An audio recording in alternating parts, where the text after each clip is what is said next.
We are at the haulers, Ben and Meg, super inspirational. This is part of a Rooted Life tour in celebration of my book. We're gonna look at their Rooted Life this morning. This is what they've done in just 3 years. It's absolutely insane. So proud of them. We're gonna go on chores with them this morning. Not just a tour, chores. All right, we'll go feed these chickens over here.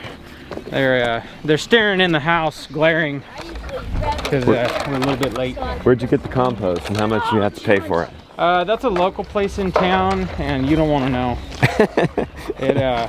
Was it too expensive? It was too expensive. Or was it a steal? We've bought it every year since we've been here, and it's gone up incrementally, and this year it nearly doubled. So we won't be buying a lot more. What will you do instead?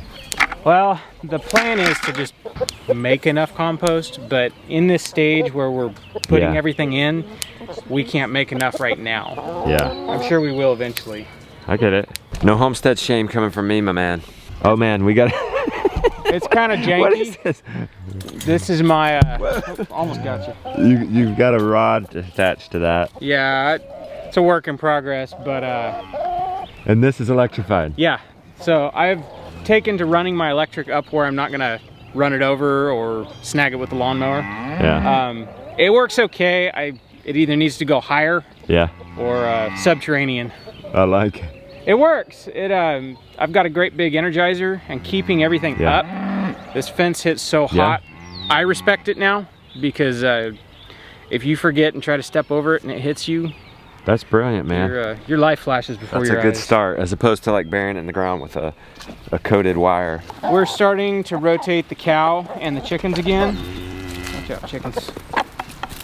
I've had them in here. I moved them night before last, and they've already taken care of all the cow pies that were in here. Sweet. You're doing a little polyface thing like we do. Yeah. It has been so nice the way they spread all the cow pies. Oh, it's amazing. Yeah, I don't even see any cow pies in here. They clean them out. There's a little bit of one destroyed. right here. And they're doing that even though it's not fly season. It's warm enough down here. What? Yeah. So you do have flies? We do have flies. Oh, okay, okay. You'll see when we get over there by the cow. Okay. I was sad to see flies show up again. Isn't that crazy? Just 1 hour difference. Yeah. And we're not gonna see flies for a couple of months. Okay, so this is cool. You've got you've got a wheelchair wheel on this thing. Make do without. This represents, I think I spent a whopping maybe 20 bucks on it. The whole wheelchair was $5 at the restore.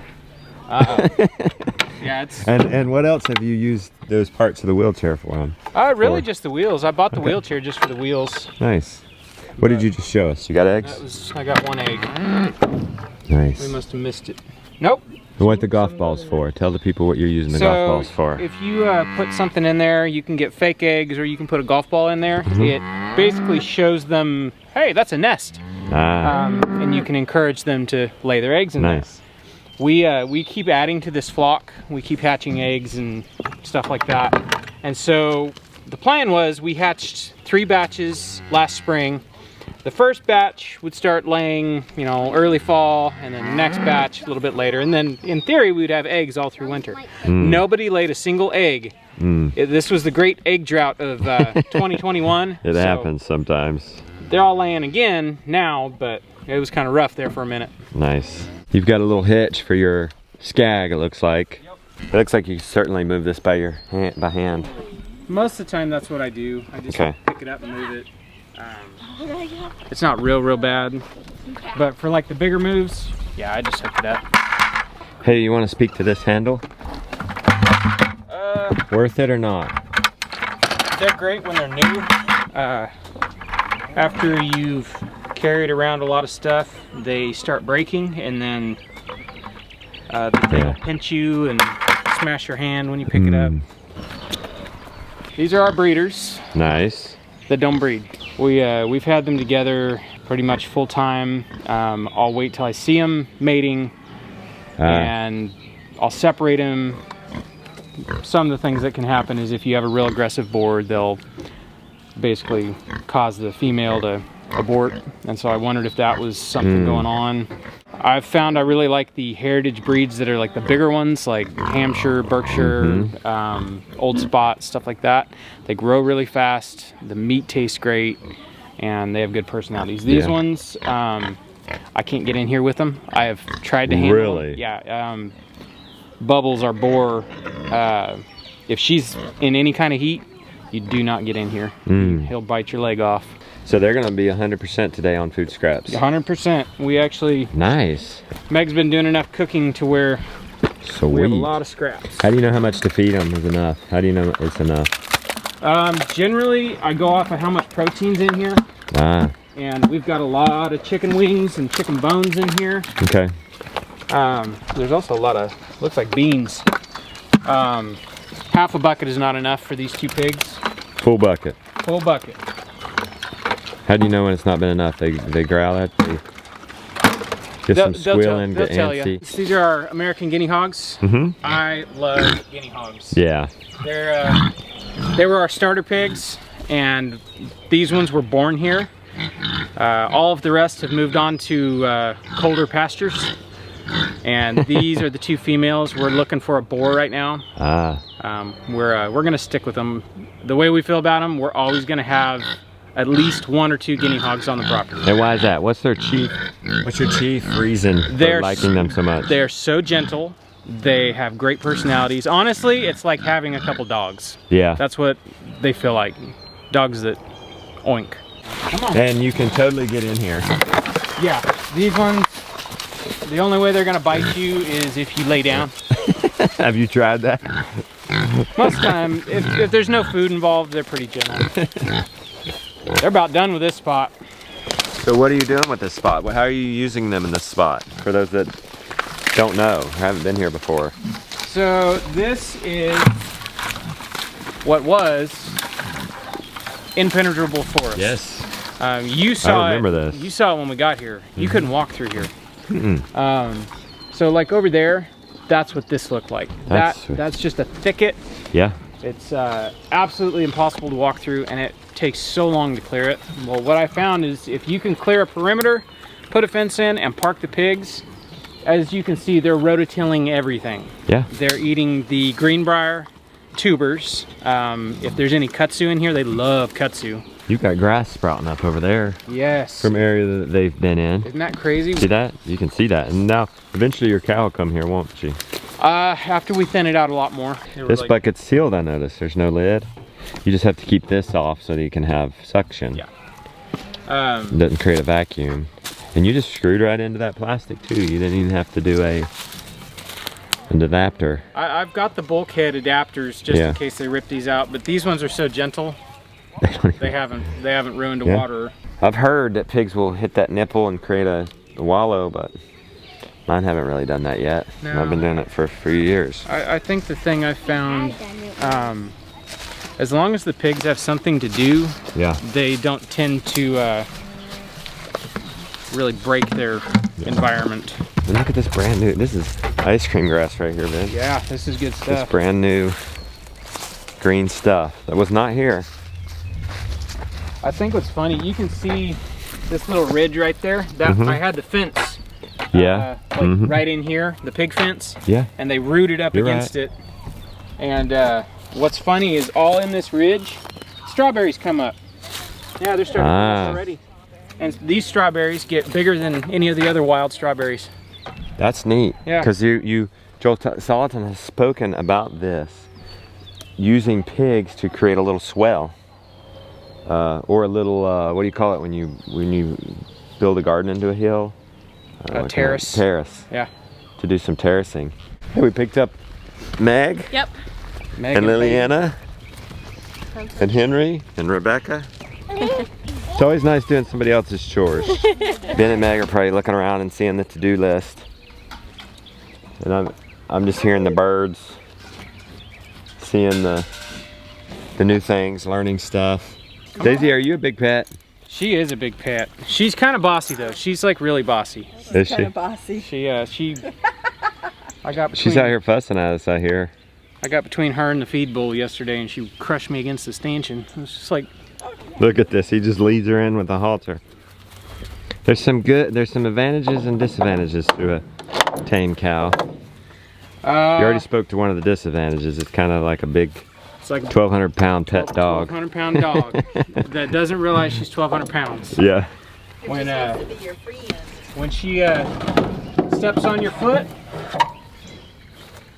you know about it. That's right. She doesn't necessarily know about it. The advantage is, though, you just walk her into the stanchion. She's really tame, which has been really nice, but at the same time, I don't think she's been raised in like a herd setting. It's been her and her baby. I want to say she has always been artificially inseminated. Scoot. Thank you. So we are her herd.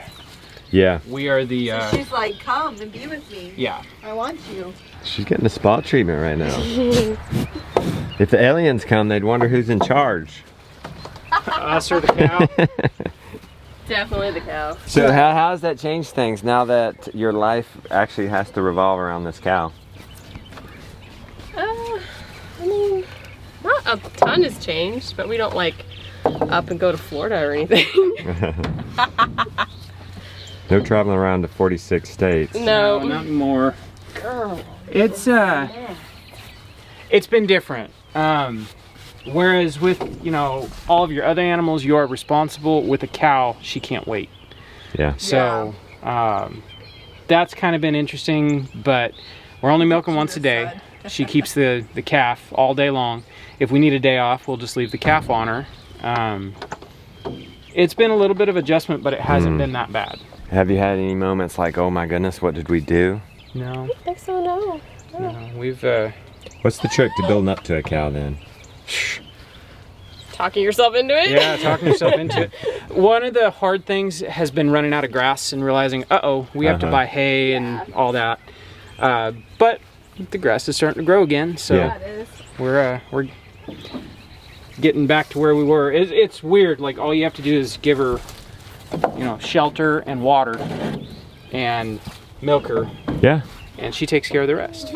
And just a couple of strands, one strand of electric, some rebar fence posts. Well, Morgan was saying It's so easy he once was you. like, your stanchion is like your shed is so much bigger than Ben and Meg's. Oh. I didn't realize how small yours was. Yeah. But you only Well, have one cow. We have. That's because we put 4 or 5 cow units under one shed. Yeah. You're talking only 1 cow unit, maybe 1 1/4 cow unit. If it's rainy, she'll sleep under it. Yeah. It's enough, as long as we're not getting sideways rain, it keeps us dry. The cows are pacifists. If you if you do any kind of violence or rapid movements, smash something, throw something, they really get upset. Yeah. I thought it was funny. I was like, oh, cows are peaceful. The couple that milks together stays together. Hopefully. Hopefully. You guys ever have any arguments out here? Oh yeah. Oh yeah. Look at her. That often? Goodness. Which one is it? I'm like He's you hanging guys. you I'm out. like- He's saying, I like it. I'll keep talking to Ben. Okay, tell me more, Ben. We kind of had an agreement that we would both milk, and the boys, we've got teenagers. Yeah. So the teenagers watch the baby, Yeah. and we're out here for half an hour. Yeah. And this is rapidly became our happy little Aw. morning 30 minutes ritual. alone. Yeah. We come out here, That's we get cool. to, if we want to have a private conversation, we can. You might say you're knocking out 2 birds with 1 stone here. Yeah, I guess. You're getting the work done and milking, and this is a good time to hash things out, have great conversations. Yep. Look at all the fly and gnat activity on these pats, Rebecca. Just 1 hour and you got fly activity in March. Meg likes the big puppy dog. I do. She gets a hug every morning to let her know that we appreciate it. Aw. They've dropped the one edge of the fence. We're going to get Biscuit. I think that's what they called it. The calf. Are you ready? She's like, what is that?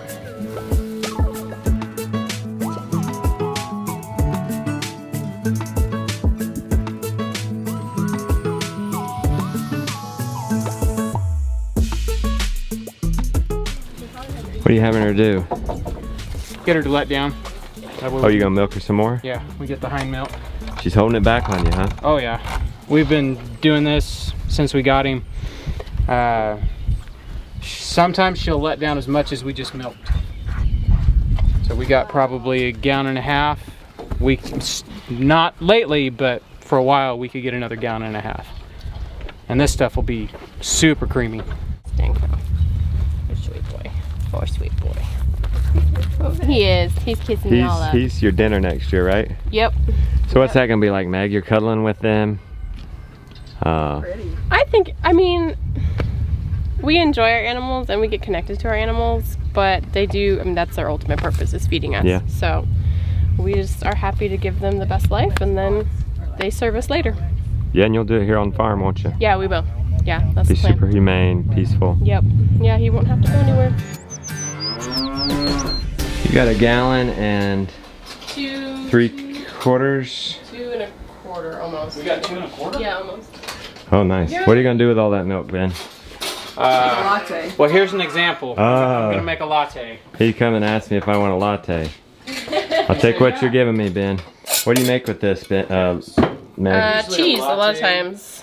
So we'll do. We skim ice cream. We make ice cream. Oh yeah. Oh yeah. Probably more ice cream. You have a than cream cheese. separator, or do you We do just not, ladle it no. off? We just skim it all off. Is that working off? Is that working okay for you? Yeah, it works fine. Did you make that bread or buy that did. bread? I Oh, made nice. it. No, they haven't. Looks good. It's a rye bread. So the excitement of what I'm about to show you, I don't think is ever gonna rub off. They have this amazing library, and then look, I made the library. You did. Woo! How many of these authors do you know as good as me? I say the interlock on the back. I know Jess Sowers. Yeah, she got me. She got me beat. So you, I have Jess. how does it feel to know 2 authors on your bookshelf? Pretty cool. Isn't that cool? I feel legit now. That's right.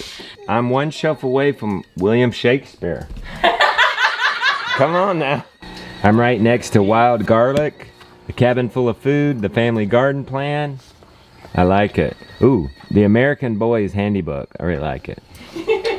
Oh yeah, I'll take that. We crushed this breakfast. What happened? Nobody went for the spinach quiche. Green stuff. They went for the potato quiche. Thank you guys for the tour. You've done a fabulous job in just 3 years. We're very proud of you. The people watching this see it. They see it. If you want to go follow their journey, you're back on the train. You're back on the wagon 5 days a week. On it. Woo! At the Holler Homestead. If people want to follow you, I definitely encourage it because you guys are aspirational. Good job.